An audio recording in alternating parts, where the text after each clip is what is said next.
مزين شعر النجمات والمغني حاليا جو رعد مستمر في مشروعه الغنائي اللي كان بدأه من قبل، وقرر الآن أنه يجرب اللون الخليجي، فوصل على دبي ليسجل أغنية عراقية، وصبحي طبعا قابله في الاستوديو. جو وش عندك؟ وش عندك قاعد بقلبي؟ ما عندكم بيت؟ يا اخي ليش قاعد عندي؟ روح شوف لك شي بيت.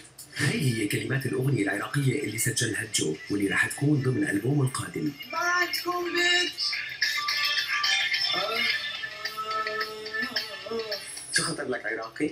لما لبيت دعوة الإعلام العراقي لطلب التلفزيونات العراقية كانت فرصة لإلي شوف ملحنين وشعراء عراقيين. طيب سيف عامر يعني سيف عامر التقيت فيه بالصدفة، طبعا اللي عمل أغنية موجوع قلبي.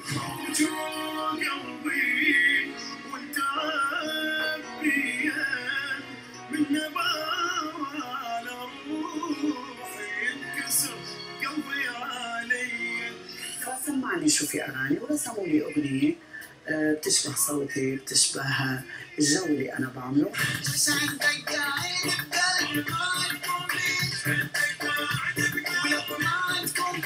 التسجيل تم باستديوهات فايز السعيد بدبي، لكن جو ما أخذ أغنية منه. طب ليه ما اخذت غنية من فايز؟ ان شاء الله بلا ليلى. حكيتوا؟ اكيد اصلا من زمان نحن نحكي مع بعضنا، بس صعبت الالبوم هلا حسلمه للشركه وخلصته. انا بعرف انه في تعاون قريب مع ماجد المهندس. ان شاء الله الفنان ماجد المهندس اصلا من بداياتي له فضل علي. بس ماجد حيعطيك لحن؟ قال لي ان شاء الله ما في مشكله. بس لسه ان شاء الله ما صار شيء لسه جدي، لانه اصلا انا اوريدي خلصت البومي، عرفت كيف؟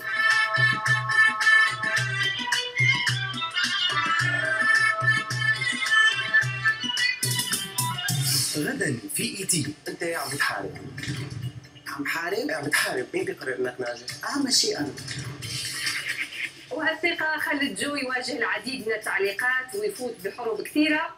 كشفنا في حلقة امبارح عن نية جو رعد الغنى باللهجة الخليجية وتحديدا العراقية، وقلنا كمان انه خطوة الغنى دي واصراره عليها سببت له انتقادات وحروب كثيرة، وهو النهارده بيرد على كل ده. جو انت عم بتحارب، كل انسان ناجح مين بيقرر انك ناجح؟ انا واثق من حالي. انتقادات كثيرة تعرض لها جو من لما قرر انه يخوض تجربة الغناء، ولكنه بيحرص انه يأكد على موهبته بكل اطلالة ومرات بطرق مستفزة للجمهور. اول ما بلش الغناء عبد الحليم حافظ، مش اول ما طلع المسرح نص الناس تركوا المسرح وطلعوا. لا بس انت هون عم بتشبه حالك بعبد الحليم حافظ؟ ام سوري، هل تملك مقومات؟ طبعا املك. شو ناقصني؟ قل لي شو؟ بغني صح، أوكي. صوتي حلو. ومع انه مركز على الغناء الا انه ما تخلى عن مهنته الاساسيه واللي حقق من خلالها شهره كبيره. انت صرت بتقارن نفسك بالفنانين. انا ما عم قارن نفسي مع الفنانين، ما بقى اصلا عندي وقت كثير اشتغل له. وغنيت مع احلام، مع انغام، مع رامي عياش، مع سميرة السعيد، مع حصاله بعرس بنتها. سمعت انه انت بتقحم اسمك وبتطلب انه بليز خذوني معكم بهذا الحفل.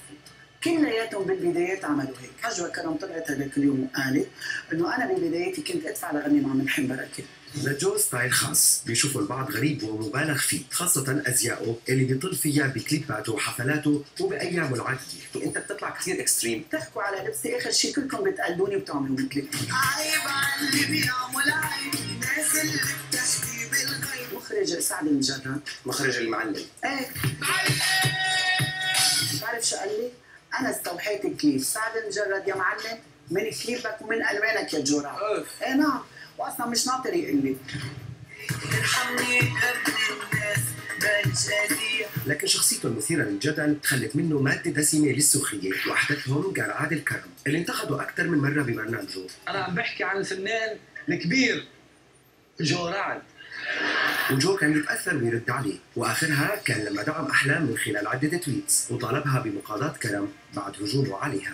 أنا دافعت عن أحلام لأنه الكراكوز عادل كرم انتقدها بطريقة لا تليق. كراكوز؟ إيه كراكوز عادل كرم. مع إنه بطل يحكي عنك. لأنه أتحداك إنه يحكي عني.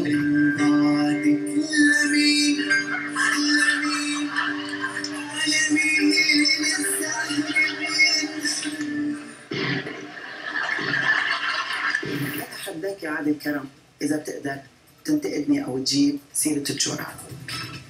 الظاهر انه فعلا جو واثق جدا من نفسه ومستمر في حروبه. عيب على اللي بيعمل عيب.